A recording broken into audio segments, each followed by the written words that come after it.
शांति 15/8/2025 बाबा महावाक्य मिठे बच्चे सकाळ सकाळ उठी यही चिंतन कर जे मु एते छोट आत्मा केते बड़ शरीर को चलाउछि। मो आत्मा रे अविनाशी पार्ट निर्धार्य होई रही। तेणु बड़ आश्चर्यर कथा जेति कि छोटिया आत्मा रे केमिति एते बड़ शरीर रे से पार्ट करूछि। प्रश्न शिव बाबांकर केउ अभ्यास रही आ केउटी नाही। उत्तर बाबा कहउछंती आत्मा को ज्ञान रत्न रे सजेइबार अभ्यास शिव बाबांकर रही, बाकी शरीर को सजेइबार अभ्यास तांकर नाही। काहेकि ना बाबा कहउछंती मोर तो निजर शरीर नाही, तेणु मो शरीर को सजेइबी केंती। मु एहांकर शरीर जदि ओ भड़ारे नेउछि। काहर शरीर ना ब्रह्मा बाबांकर शरीर जदि ओ भड़ारे नेउछि, किंतु एई शरीर को सजेइबार काम ए आत्मा निजे करि थाए, मु करे नाही। मु तो सर्वदा अशरीर रुहे। गीति बदल जाए दुनिया ना बदलेंगे हम। ओम शांति। पिला माने गीत सुनिले किए सुनिला ना आत्मा। आत्मा ए शरीर रो कान द्वारा सुनिला। पिला मानकु मध्य यह जना पड़िला जे आत्मा केते छोट। सही आत्मा ए शरीर रे न रहिले शरीर कोनोसी कार्य रे आसे नाही। केते छोट आत्मार आधार रे एते बड़ शरीर चलुछि। दुनिया रे काहाकु जना नाही जे आत्मा जिनिस कोन, जे कि ए शरीर रूपक रथ उपरे विराजमान होई थाए। अकाल मूरत आत्मार एहा होछि सिंहासन। तेणु पिला मानकु ही ए ज्ञान मिलुछि।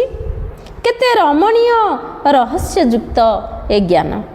जेतेबेले ए भली कोनोसी रहस्ययुक्त कथा सुना जाई थाए तबे चिंतन चली थाए। तुम संतान मानकर मध्य ए चिंतन चली थाए एते छोट आत्मा एते बड़ शरीर रे वास करूछि।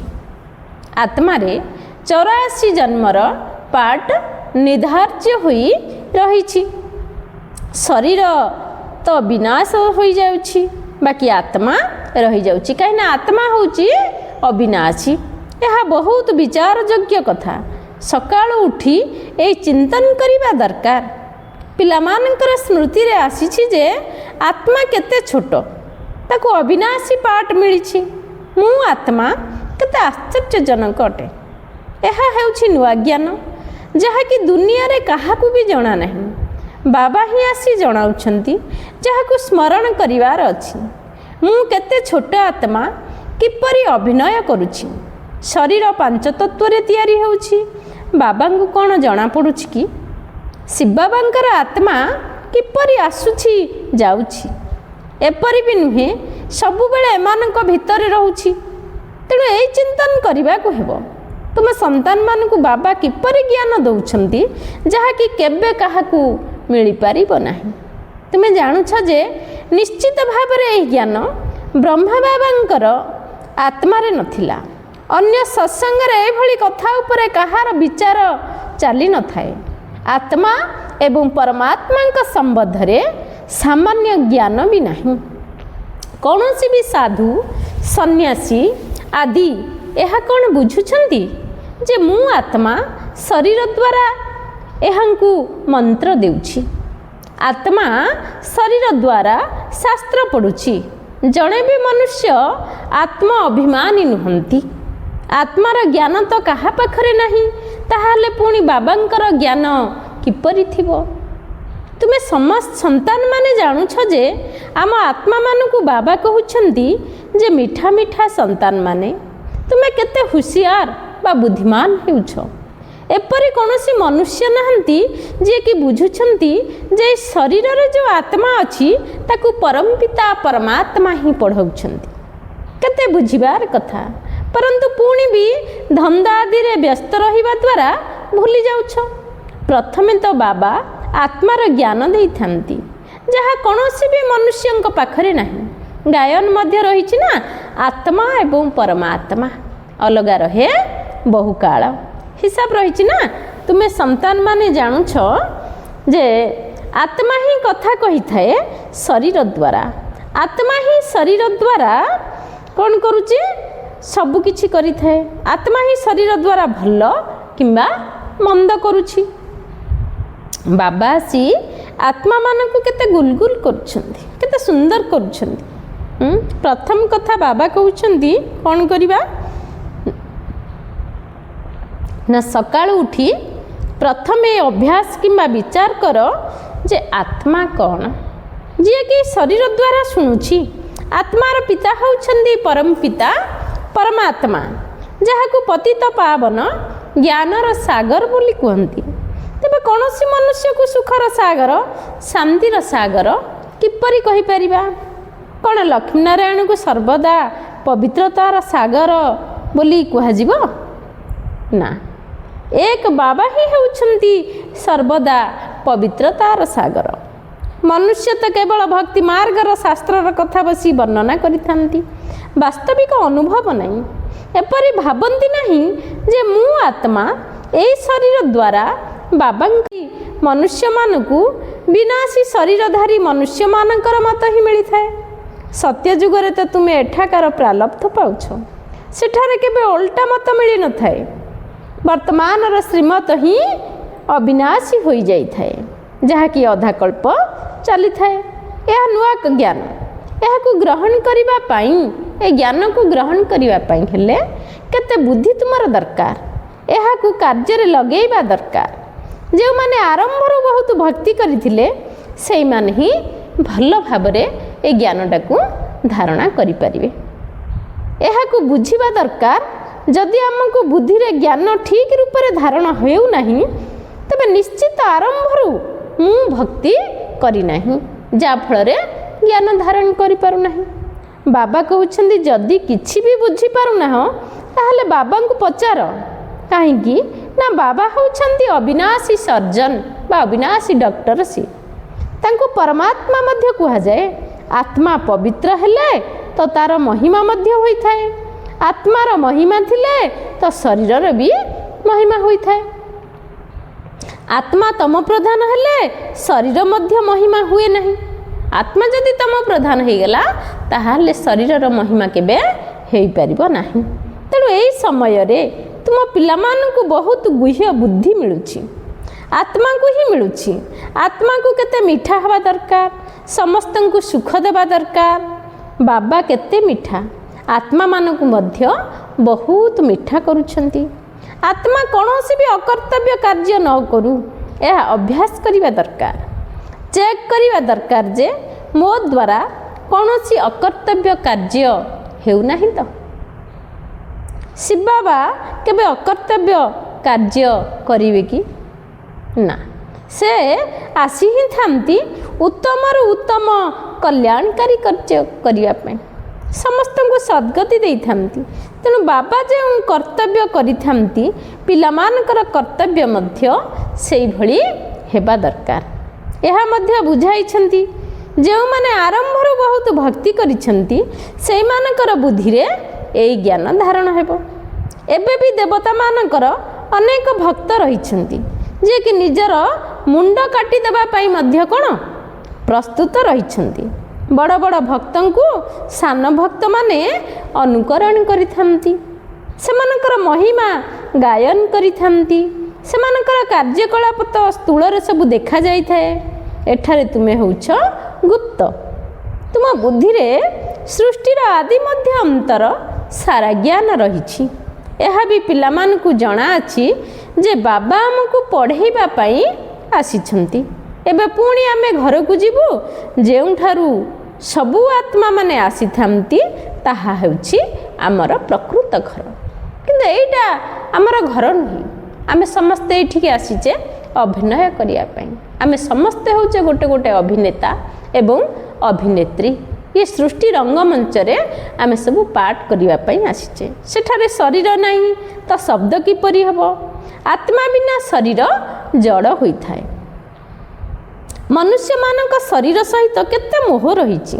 आत्मा शरीर रु बाहरी गले बाकी रहिला पांच तत्वर शरीर, ताहा सह मध्य केते स्नेह रही थाए। पत्नी पतिर चिता उपरे झास देबा पाई प्रस्तुत होई जाए। शरीर प्रति କେତେ ମୋହ ରହିଥାଏ। ଏବେ ତୁମେ ବୁଝୁଛ ଯେ ସାରା ଦୁନିଆ ଠାରୁ ନଷ୍ଟ ମୋହ ହେବାକୁ ପଡ଼ିବ। ଏ ଶରୀର ତ ଦିନେ ବିନାଶ ହୋଇଯିବ, ତେଣୁ ଶରୀରରୁ ଆସକ୍ତି ତୁଟିଯିବା ଦରକାର ନା। କିନ୍ତୁ ବହୁତ ମୋହ ରହିଥାଏ। ବ୍ରାହ୍ମଣକୁ ଖାଇବାକୁ ଦେଇଥାନ୍ତି, ମନେ ପକାଇଥାନ୍ତି ନା ଅମୁଙ୍କର ଶ୍ରାଦ୍ଧ, ତେବେ ସିଏ କ'ଣ ଖାଇପାରିବ କି? ତୁମ ସନ୍ତାନମାନଙ୍କୁ ତ ଏବେ ଏହିସବୁ କଥାରୁ ମୁକ୍ତ ହୋଇଯିବା ଦରକାର। ଡ୍ରାମାରେ ପ୍ରତ୍ୟେକ ନିଜ ନିଜର ଅଭିନୟ କରୁଛନ୍ତି। ଏହି ସମୟରେ ତୁମକୁ ଜ୍ଞାନ ମିଳିଛି, ଆମକୁ ନଷ୍ଟ ମୋହା ହେବାକୁ ପଡ଼ିବ। ମୋହଜିତ ରାଜାଙ୍କର କାହାଣୀ ମଧ୍ୟ ଅଛି ନା। ଅନ୍ୟ କେହି ମୋହଜିତ ରାଜା ହୋଇପାରିବେ ନାହିଁ। ଏଇଭଳି କାହାଣୀ ତ ବହୁତ ଲେଖା ହୋଇଛି ନା। ସେଠାରେ ଅକାଳ ମୃତ୍ୟୁ ହୁଏ ନାହିଁ, ତେଣୁ ମୋହର କଥା ପଚାରିବା ବି ଆବଶ୍ୟକ ନାହିଁ। ଏଠି ମୋହ ଯେମିତି ଅକାଳ ମୃତ୍ୟୁ ମଧ୍ୟ ହେଉଛି। ବର୍ତ୍ତମାନ ବାବା ତୁମକୁ ମୋହଜିତ କରୁଛନ୍ତି। ସ୍ୱର୍ଗରେ ମୋହଜିତ ରାଜାମାନେ ଥିଲେ। ଯେମିତି ରାଜାରାଣୀ ସେମିତି ପ୍ରଜା ମଧ୍ୟ ଥିଲେ। ତାହା ହିଁ ନଷ୍ଟ ମୋହାର ରାଜଧାନୀ। ତାହା ହିଁ ନଷ୍ଟ ମହାରାଜଧାନୀ। ରାବଣ ରାଜ୍ୟରେ ମୋହ ବହୁତ ରହିଥାଏ। ସେଠାରେ ତ ବିକାର ନଥାଏ। ରାବଣ ରାଜ୍ୟ ହିଁ ନାହିଁ। ରାବଣର ରାଜତ୍ୱ କ'ଣ କହିଥାଏ ନା ଚାଲି ଯାଇଥାଏ। ରାମ ରାଜ୍ୟରେ କ'ଣ ହୁଏ କିଛି ବି ଜଣା ନାହିଁ। ବାବାଙ୍କ ବ୍ୟତୀତ ଏସବୁ କଥା ଆଉ କେହି କହିପାରିବେ ନାହିଁ। ବାବା ଏଇ ଶରୀରରେ ରହି ମଧ୍ୟ ଦେହୀ ଅଭିମାନୀ ରୁହନ୍ତି। ଲୋନ୍ ଅଥବା ଭଡ଼ାରେ ଘର ନେଇଥିଲେ ବି ସେଥିରେ ମଧ୍ୟ ମୋହ ରହିଥାଏ। ଘରକୁ ଭଲ ଭାବରେ ସଜେଇ ରଖିଥାନ୍ତି। ବାବାଙ୍କୁ ତ ସଜେଇବା ଦରକାର ନାହିଁ, କାରଣ ବାବା ତ ଅଶରୀର ନା। ଏହାଙ୍କୁ କୌଣସି ସଜାସଜି କରିବାର ଅଭ୍ୟାସ ନାହିଁ। ବାବାଙ୍କୁ ତ ଅବିନାଶୀ ଜ୍ଞାନରତ୍ନରେ ପିଲାମାନଙ୍କୁ ସଜେଇବାର ଅଭ୍ୟାସ ଅଛି। ସୃଷ୍ଟିର ଆଦି ମଧ୍ୟ ଅନ୍ତର ରହସ୍ୟ ବୁଝାଇଥାନ୍ତି। ଶରୀର ତ ହେଉଛି ଅପବିତ୍ର। ଏହାଙ୍କୁ ଯେତେବେଳେ ନୂଆ ଶରୀର ମିଳିବ, ତେବେ କ'ଣ ହେବ ନା ପବିତ୍ର ହୋଇଥିବ। ବର୍ତ୍ତମାନ ତ ଇଏ ପୁରୁଣା ଦୁନିଆ ଅଟେ। ଇଏ ମଧ୍ୟ ଦିନେ ଶେଷ ହୋଇଯିବ। ଏ କଥା ମଧ୍ୟ ଦୁନିଆରେ କାହାକୁ ହିଁ ଜଣା ନାହିଁ। ଧୀରେ ଧୀରେ ଜଣାପଡ଼ିବ ନୂଆ ଦୁନିଆର ସ୍ଥାପନା ଏବଂ ପୁରୁଣା ଦୁନିଆର ବିନାଶ। ଏହା ତ ବାବାଙ୍କର ହିଁ କାମ। ବାବା ହିଁ ଆସି ବ୍ରହ୍ମାଙ୍କ ଦ୍ୱାରା ପ୍ରଜା ରଚନା କରି ନୂଆ ଦୁନିଆର ସ୍ଥାପନା କରୁଛନ୍ତି। ତୁମେ ନୂଆ ଦୁନିଆରେ ଅଛ ନା। ନୂଆ ଦୁନିଆର ସ୍ଥାପନା ହେଉଛି। ତେଣୁ ଚୁଟି ଅର୍ଥାତ ବ୍ରାହ୍ମଣମାନେ ହେଉଛନ୍ତି ବହୁତ ଉଚ୍ଚ ବା ଶ୍ରେଷ୍ଠ। ବାବା ବୁଝାଇଛନ୍ତି, ବାବାଙ୍କ ସମ୍ମୁଖକୁ ଆସିଲେ ପ୍ରଥମେ ଏ କଥା ମନେ ପକାଅ ଯେ ଆମେ ଈଶ୍ୱର ପିତାଙ୍କ ନିକଟକୁ ଆସିଛୁ ବା ଯାଉଛୁ। ଶିବ ବାବା ତ ନିରାକାର ଅଟନ୍ତି। ତାଙ୍କ ସାମ୍ନାକୁ ଆମେ କେମିତି ଯିବା? ତେଣୁ ଶିବ ବାବାଙ୍କୁ ମନେ ପକାଇବା, ପୁଣି ତାଙ୍କ ସମ୍ମୁଖକୁ ଆସିବାକୁ ହେବ। ତୁମେ ଜାଣିଛ ଶିବ ବାବା ବ୍ରହ୍ମାଙ୍କ ମଧ୍ୟରେ ବସିଛନ୍ତି। ଏହି ଶରୀର ତ ହେଉଛି ପତିତ।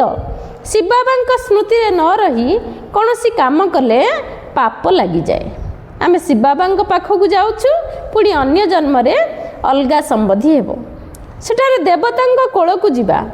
ଏ ଈଶ୍ୱରୀୟ କୋଳ ଥରେ ମାତ୍ର ମିଳିଥାଏ। ମୁଖରେ କହିଥାନ୍ତି, ହେ ବାବା ଆମେ ଆପଣଙ୍କର ହୋଇଗଲୁ। ବହୁତ ଅଛନ୍ତି ଯେଉଁମାନେ କି କେବେ କ'ଣ ଦେଖିବି ନାହାନ୍ତି। ବାହାରେ ରହୁଛନ୍ତି, ପତ୍ର ଲେଖିଥାନ୍ତି, ଶିବ ବାବା ମୁଁ ଆପଣଙ୍କର ପୋଷ୍ୟପୁତ୍ର ହୋଇଗଲି। ବୁଦ୍ଧିରେ ଜ୍ଞାନ ରହିଛି। ଆତ୍ମା କହୁଛି ମୁଁ ଶିବ ବାବାଙ୍କର ହୋଇଯାଇଛି। ଏହାଙ୍କ ପୂର୍ବରୁ ମୁଁ ପତିତ କୋଳରେ ଥିଲି, ଭବିଷ୍ୟତରେ ପବିତ୍ର ଦେବତା କୋଳରେ ଆସିବି। ତେଣୁ ଏହି ଜନ୍ମ ହେଉଛି ଦୁର୍ଲଭ। ହୀରା ଭଳି ତୁମେ ଏହି ସଙ୍ଗମ ଯୁଗରେ ହେଉଛ। ସଙ୍ଗମ ଯୁଗ କୌଣସି ପାଣିର ସାଗର ବା ନଦୀମାନଙ୍କର ମିଳନ କୁହାଯାଏ ନାହିଁ। ରାତି ଦିନର ଅନ୍ତର ରହିଛି ନା। ବ୍ରହ୍ମପୁତ୍ର ବଡ଼ରୁ ବଡ଼ ନଦୀ, ଯିଏକି ସାଗରରେ ମିଶିଛି। ନଦୀମାନେ ଯାଇ ସାଗରରେ ପଡ଼ିଛନ୍ତି। ତୁମେ ବି ହେଉଛ ସାଗରରୁ ବାହାରିଥିବା ଜ୍ଞାନ ନଦୀ। ଜ୍ଞାନ ସାଗର ହେଉଛନ୍ତି ଶିବ ବାବା। ବଡ଼ରୁ ବଡ଼ ନଦୀ ହେଲା ବ୍ରହ୍ମପୁତ୍ରା। ଏହାଙ୍କର ନାମ ବ୍ରହ୍ମା ଅଟେ। ସାଗର ସହିତ ଏହାଙ୍କର କେତେ ସାମଞ୍ଜସ୍ୟ ରହିଛି। ତୁମକୁ ଜଣାଅଛି ଯେ ନଦୀମାନେ କେଉଁଠାରୁ ବାହାରିଛନ୍ତି? ସାଗରଠାରୁ ହିଁ ବାହାରିଥାଏ, ପୁଣି ସାଗରରେ ମିଶିଥାଏ। ସାଗରଠାରୁ ମିଠା ପାଣି ଗ୍ରହଣ କରିଥାଏ। ସାଗରଙ୍କ ସନ୍ତାନମାନେ ପୁଣି ସାଗରରେ ଯାଇ ମିଶିଥାନ୍ତି। ତୁମେ ବି ଜ୍ଞାନ ସାଗରରୁ ବାହାରିଛ, ପୁଣି ସମସ୍ତେ ସେଠାକୁ ଚାଲିଯିବ। ଯେଉଁଠି ସେ ରହିଥାନ୍ତି ସେଠାରେ ତୁମେ ଆତ୍ମାମାନେ ବି ରହୁଛ। ଜ୍ଞାନ ସାଗରରେ ଆସି ତୁମକୁ ପବିତ୍ର ମିଠା କରୁଛନ୍ତି। आत्मा जी कि गुणहीन हो जाइछि ताकु बाबा आसिक गुणवान करुछंती। पांच विकार रूपक छी छी अवगुण तुम ठारू बाहरी जाउछि। तेणु तुमे तम प्रधान रु सत प्रधान हो जाउछ। बाबा पुरुषार्थ बहुत कराउछंती। तुमे केते सत प्रधान थिल, स्वर्ग रे रहुथिल, तुमे बिल्कुल छी छी पतित हो जाइछ। रावण तुमको कौन करि देइछि। भारत रे ही गायन अछि, हीरा सदृश अमूल्य जन्म। बाबा कहउछंती तुमे कौड़ी पछरे काहे कि हैरान हेउछ।